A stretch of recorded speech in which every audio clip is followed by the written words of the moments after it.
Hi everyone. අද මම මගේ වීඩියෝ එකෙන් ඔයාලට කියලා දෙන්න යන්නේ කොහොමද ඔයාලා හරියටම නෝට් එකක් ලියන්නේ කියලා. ඉතින් ඔයාලා දන්නවා ඔයාලගේ ඉංග්‍රීසි පේපර් එකට අනිවාර්යයෙන්ම මේ නෝට් එකක් ලියන්න එනවා. ඉතින් මේ නෝට් එක ඔයාලා හරියටම ලියන්න ඕනේ. ඉතින් අද මම මගේ වීඩියෝ එකෙන් ස්ටෙප් බයි ස්ටෙප් ඔයාලා කොහොමද හරියටම මේ නෝට් එක ලියලා සම්පූර්ණ ලකුණු ගන්න කියන එක මම කියලා දෙනවා. ඉතින් මුලින්ම ඔයාලා දැනගන්න ඕනේ මොකක්ද මේ නෝට් එකක් කියන්නේ කියලා. ඉතින් නෝට් එකක් කියලා කියන්නේ පුංචි පණිවිඩයක්. කෙටි පුංචි මැසේජ් එකක්. ඉතින් සාමාන්‍යයෙන් ඔයා මේ නෝට් එකක් ලියන්නේ ඔයා අනිවාර්යයෙන්ම දන්න කියන කෙනෙකුට. ඉතින් ඔයාගේ යාළුවෙක්ට වෙන්න පුළුවන්, නෑදෑ කෙනෙක්ට වෙන්න පුළුවන්, ඔයාගේ අම්මට වෙන්න පුළුවන්. ඔයා ඉස්කෝලේ යන්න එන්න පරක්කු වෙනවා. ඊට පස්සේ නැත්තම් ඔයාගේ යාළුවට කියන්න ඕන ඔයාට ක්ලාස් යන්න වෙන්නේ නැහැ කියලා. ඔන්න ඔය වගේ මොනවා හරි පුංචි මැසේජ් එකක් දීලා ඔයා ඔයාගේ යාළුවෙක්ට, නෑදෑ කෙනෙක්ට, ඔයාගේ හිතවතෙක්ට යවන පුංචි කෙටි පණිවිඩයක් තමයි මේ නෝට් එකක් කියලා කියන්නේ. නමුත් ඔයා මේ නෝට් එක ඔයාට හිතන විදිහට ලියන්න බෑ. හරි ෆෝමැට් එකකට දාගෙන නිවැරදිව මේ නෝට් එක ලියන්න ඕනේ. ඉතින් මම මගේ වීඩියෝ එකෙන් අද ඔයාලට කියලා දෙනවා කොහොමද හරියටම මේ නෝට් එක ලියලා සම්පූර්ණ ලකුණු ප්‍රමාණයම ගන්න කියලා.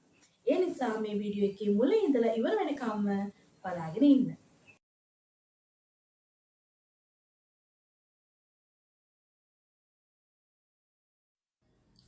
What is a note? It is a short written message. ඉතින් note එකක් කියලා කියන්නේ පුංචි කෙටි පණිවිඩයක්. අපි දැන් බලමු note එකක format එකක් මොන විදිහටද එන්නේ කියලා. Format of a note. ඔයාලා මේ note එක ලියනකොට මෙන්න මේ විදිහේ format එකකට තමයි ඔයාලා ලියන්න ඕනේ. ඉතින් දකුණු අත පැත්තේ date එක දාලා තියෙන්න ඕනේ. ඒ වගේම තමයි receiver's name. ඔයා කාටද මේක ලියන්නේ? ඒකේ නම ලියන්න ඕනේ. ඊළඟට body of the note. ඔයා ලියන අදාළ කරුණු ටික. sender's name. කවුද මේක ලියන්නේ? ලියන කෙනා කවුද කියලා සඳහන් කරන්න ඕනේ. අපි යමු example එකකට. එතකොට ඔයාලට තවදුරටත් පැහැදිලි වෙයි කොහොමද note එකක් තියෙන්නේ කියලා. හරි. ඔන්න බලන්න receiver ඉන්නවා, date එක තියෙනවා, body of the note තියෙනවා, sender තියෙනවා. දැන් ඔන්න අපි date එකක් දාගන්නවා. ඊට පස්සේ අපිට දැන් ගොඩක් වෙලාවට question එකක් දෙනවනේ. ඒ question එකේ දීලා තියෙන දේවල් තමයි අපි මේක ලියන්න ඕනේ. අපි දැන් මේ note එක ලියන්නේ මෙන්න දැන් මෙතන තියෙන සචින්තා කියලා. අපි යාට තමයි මේ note එක ලියන්නේ. බලමු අපි මොනවද ලියලා තියෙන්නේ කියලා. I am really sorry I can't come for the netball match as I have to go to Colombo with my mother urgently. I'll join you next time. Romesha. ඔන්න එයාට කියන්න තියෙන කරුණු ටික එයා කියලා තියෙනවා. එයාට netball match එකට වෙන්නේ නැහැ කියලා අදාළ තොරතුරු කියලා තියෙනවා. දැන් මේ කියන්නේ කවුද? රෝමේෂා තමයි මේක කියන්නේ සචින්තට. මම මේ ඔයාලට දුන්නේ example එකක්. දැන් අපි බලමු question එකක්. You are unable to go to the English and science classes because you are not well. Write a note to your best friend informing your sickness.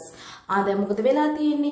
ඔයාට ක්ලාස් යන්න වෙන්නේ නැහැ. ඉංග්‍රීසි ක්ලාස් එකටයි මැත්ස් ක්ලාස් එකටයි ඔයාට යන්න වෙන්නේ නැහැ. මොකද හේතුව? because you are not well. ඔයාට අසනීපයි. ඉතින් ඔයාගේ හොඳම යාළුවත් එක්කනේ ක්ලාස් යන්නේ. ඉතින් ඔයාගේ යාළුවට කියන්න ඕනේ ඔයාගේ අසනීප තත්ත්වය. මට මෙන්න මෙහෙම අසනීපයි. ඉතින් අද ක්ලාස් එකට එන්න වෙන්නේ නැහැ. ඉතින් තව තොරතුරු ඔයාලට කියන්න පුළුවන්. ඉතින් ක්ලාස් එකේ notes මොනවා හරි තියෙනවා නම් ඒවත් මට එවන්න. මේ අදාළ පණිවිඩය කියලා ඔයාගේ යාළුවට ඔයා note එකක් ලියන්න ඕනේ. අපි දැන් බලමු මේ අදාළ තොරතුරු ටික ඇතුළත් කරලා ඔයා කොහොමද note එක ලියන්නේ කියලා. දැන් අපිට ප්‍රශ්නෙම්ම හදාගන්න පුළුවන් පිළිතුර. දැන් බලන්න you are කියන එක අපිට අයින් කරගන්න පුළුවන් නේ. එතකොට I am unable to go to the evening classes කියලා වෙනස් කරගන්න පුළුවන්. ඒ වගේම තමයි because ඔයාට නෙමෙයිනේ මට දැන් අසනීප වෙලා තියෙන්නේ. එතකොට because I am not well. ඔන්න අපිට පළවෙනි sentences දෙක අපිට මේ question එකකින්ම ගන්න පුළුවන්. ඒ නිසා ඔයාලට exam එකේදී ප්‍රශ්නයක් දුන්නාම හොඳට කල්පනාකාරී වෙලා question එකකින්ම අදාළ තොරතුරු ගන්න පුළුවන් නම් අරගෙන ඔයාලගේ note එක ලියා ගන්න ඕනේ. දැන් මෙතනදී මොකද වෙන්නේ? You are කියන එක කෙටියෙන්ම I am බවට පත් වෙනවා. ඉතින් අපිට ලේසියෙම මේ note එක ලියා ගන්න පුළුවන්. අපි දැන් බලමු පැහැදිලිව සම්පූර්ණ පිළිතුරක් කොහොමද ලියාගන්නේ කියලා. හරි. ඔන්න අපි date එක දාගන්නවා. ඊට පස්සේ ඔයාට ලියන්න ඕන කෙනාගේ වගේ යාළුවගේ නම දාගන්න. ඊට පස්සේ අපි question එකෙන් ගත්තනේ මෙන්න මේ විදිහට you are unable to come to the classes කියන එකේ අපි ගත්තා I am unable to come to the evening classes because I am not well. මට අසනීපයි. Since next week ලබන සතියේ ඉඳන් I'll join you. ලබන සතියේ ඉඳන් මං එන්නම්. Please send me English and science notes. ඉතින් ඔන්න මට English science notes ටික එවන්න කියලා මෙයා කියනවා. ඔන්න බලන්නකෝ අපි question එකෙන්ම අදාළ තොරතුරු අරගෙන ලස්සනට අපි ලියා ගන්නවා. අපි ස්ට්‍රක්චර් එක ෆෝමැට් එක හරියට තියෙනවනේ. ඩේට් එක දාගත්තා.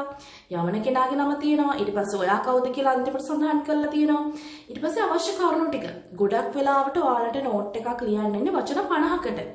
එතකොට ඔයාට ලියන්න ඕනේ මොනවද කියන කරුණු ටික දෙනවා. දැන් මම ඔයාලට මේ දීපු ක්වෙස්චන් එකේ කියන්න තිබ්බේ යට ක්ලාස් එන්න වෙන්නේ නැහැ කියන කරුණ විතරයි. නමුත් ඔයාලට ක්වෙස්චන් එකක් විදිහට මේක දෙනකොට එයාලා කියනවා මෙන්න මේ තොරතුරු සඳහන් කරලා ලියන්න කියලා. එතකොට මේ දීලා තියෙන සියලුම තොරතුරු ටික ඔයා සඳහන් කරන්න ඕනේ. ඔයා ඒ කියලා තියෙන දේවල් ඔයාගේ නෝට් එක ඇතුළේ ලිව්වොත් තමයි ඔයාට සම්පූර්ණ ලකුණු ලැබෙන්නේ. දැන් මෙතනදී අපි මේක සාමාන්‍ය ක්වෙස්චන් එකක් විදිහට ගත්තා. ඉතින් වැඩි තොරතුරක් සඳහන් කරලා නැහැ. හරි මට මේකදී කියන්න අවශ්‍ය උනේ ඔයාලට ක්වෙස්චන් එකෙන්ම ආන්සර් එකට දේවල් ගන්න පුළුවන් කියලා. හරි ඔන්න ඔය විදිහට අපි මේ ක්වෙස්චන් එකට ආන්සර් එක ලියා ගන්නවා. අපි යමු තව ක්වෙස්චන් එකකට. බලන්නකෝ මේ ක්වෙස්චන් එක. Write a note to your friend inviting him or her to your birthday party. Use about 40-50 words. ඔයාගේ බර්ත්ඩේ එක තියෙනවා. ඉතින් ඔයාගේ යාළුවෙක්ට ඉන්වයිට් කරලා පොඩි නෝට් එකක් ලියන්න ඕනේ. බලමු අපි මේ කොහොමද කරගන්නේ කියලා. හැබැයි වචනත් 40ත් 50ත් අතර වෙන්න ඕනේ. බලමු කොහොමද ලියන්නේ කියලා. අපි දා ගන්නවා ඩේට් එක. ඊට පස්සේ යාළුවාගේ නම දා ගන්නවා. දැන් අපිට ඔහාරා කියලා දාගෙන තියෙනවා. ඊට පස්සේ I am going to celebrate my birthday on 28th April 2025. ඉතින් ඔයාලා දන්නවා බර්ත්ඩේ එකක් කිව්වට පස්සේ තියෙන දිනේ අනිවාර්යයෙන්ම සඳහන් කරන්න ඕනේ. හරි I kindly invite you to my birthday party. මම ඊටාම කාරුණිකව වගේ ඉන්වයිට් කරනවා එන්න කියලා. All our friends are coming. අපේ හැම යාළුවෙක්ම එනවා. Could you please help me with decoration? මට decoration වලට උදව් කරන්න පුළුවන්ද? Don't forget to bring your camera. Please send me a reply soon, මෙතුලි. මෙයා කියනවා ඔයා මට පුළුවන් නම් decorations වලට උදව් වෙන්නකෝ.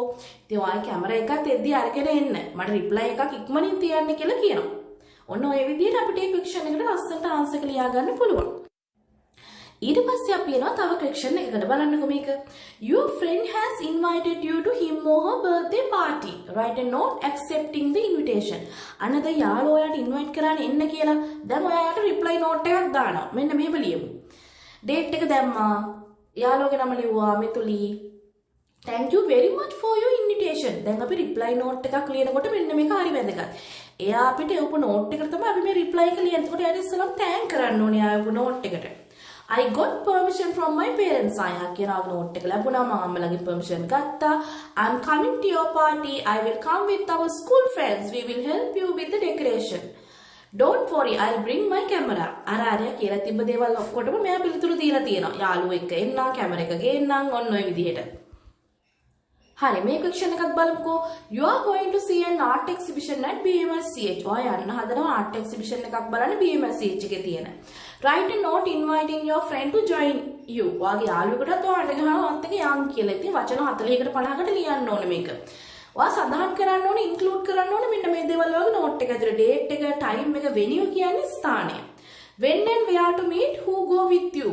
කවදද කොහෙදද හම්බ වෙන්නේ, කාත් එක්කද යන්නේ. ඔන්න අපි ලියනවා. දාගත්ත දිනේ යාළුවගේ නම දානවා රණුදි කියලා ඔන්න ලියනවා. I am going to see an art exhibition at BMICH on 20th Sunday with my parents. මගේ අම්මලාත් එක්ක මම යන්න බලාපොරොත්තු වෙනවා. Would you like to join us? ඔයා කැමතිද අපිත් එක්ක එන්න? If so, එහෙමනම් please come to my house at 8:30 in the morning. We can go together. එහෙනම් අපි ගෙදරට 8:00ට එන්න අපිට එකට යන්න පුළුවන්. Please get permission from your parents and let me know. Reply me soon. ඉතින් ඔයාලගේ අම්මලාගෙන් permission එක අරගෙන මට පණිවිඩයක් තියන්න කියලා තමයි මේ කියන්නේ. ඔන්න ඔය විදිහට පුතේ අර අපි දැන් date එක ලිව්වා, time එක ලිව්වා, venue එක ලිව්වා, කොහෙද හම්බෙන්නේ කියලා ලිව්වා, කාත් එක්කද යන්නේ කියලා ලිව්වා. කියලා තියෙන තොරතුරු ටික සම්පූර්ණයෙන්ම මේකට ඇතුළත් කරොත් තමයි ඔයාලට සම්පූර්ණ ලකුණ ලැබෙන්නේ. හරි, අපි එනවා තව question එකකට. Write a note to your friend asking for an English book you want. Use about 50 words. ඔයාලට ඔයාගේ යාළුවෙක්ගෙන් English book එකක් ඉල්ල ගන්න ඕන වෙලා තියෙනවා. ඉතින් දැන් ඔයා ඒක ඉල්ලලා එයාට ලියනවා පොඩි note එකක්. ඔය ඇතුළත් කරන්න ඕන මෙන්න මේ දේවල්. Give your need අවශ්‍යතාවය, time you want ඔයාට ඕන කාලේ, the way to get it and how you are going to return it. ඔයා කොහොමද ඒක ගන්නෙ, සහ ඒක කොහොමද return කරන්නේ. ඉතින් මෙන්න මේ විදිහට ඔයා ලියනවා. date එක දාගත්ත යාළුවගේ නම ලිවපවන්. I hope to participate for the school essay competition. මම බලාපොරොත්තු වෙනවා ඉස්කෝලේ රචනා තරගයට සහභාගී වෙන්න. So I wanted essay book to participate. Sorry, practice. ඉතින් ඔයාලට රචනා practice කරන්න පොතක් ඕනේ. රචනා පොතක්. But I don't have it. හැබැයි මගේ ළඟ නැහැ රචනා පොතක්. If you can please send me your English essay book within this week. එතන පොඩි mistake එකක් තියෙනවා පුතේ. Within this week I will send my father to get it and return it as soon as possible. ඉතින් පුළුවන් නම් මට මේ සතිය ඇතුළත එවන්න ඔයාගේ essay book එක. මම ඔයාට ඒක මගේ තාත්තව එවන්නම් ඒක දීලා එවන්න. ඒ වගේ තමයි පුළුවන් ඉක්මනින් මම ඒක ඔයාලට රිටර්න් කරන්නම් කියලා මම සඳහන් කරනවා. ඉතින් මෙන්න මේ විදිහට ප්‍රශ්නෙන් අපේ අහලා තියෙන තොරතුරු ටික සියල්ලම ඔයාගේ ආන්සර් එකේ ඇතුළත් වෙන්න ඕනේ. ඉතින් නිවැරදිව අදාළ තොරතුරු ටික ඇතුළත් කරලා මෙන්න මේ විදිහට පැහැදිලිව නෝට් එකක් ලියා ගන්න ඔයාලට පුළුවන් වෙන්න ඕනේ. ඉතින් පුතේ හොඳට ප්‍රැක්ටිස් කරන්න මම මේ දීලා තියෙන උදාහරණ හොඳට ප්‍රැක්ටිස් කරලා හරියටම නෝට් එකක් ලියන්න පුරුදු වෙන්න ඕනේ. මොකද නෝට් එක හරි වැදගත්.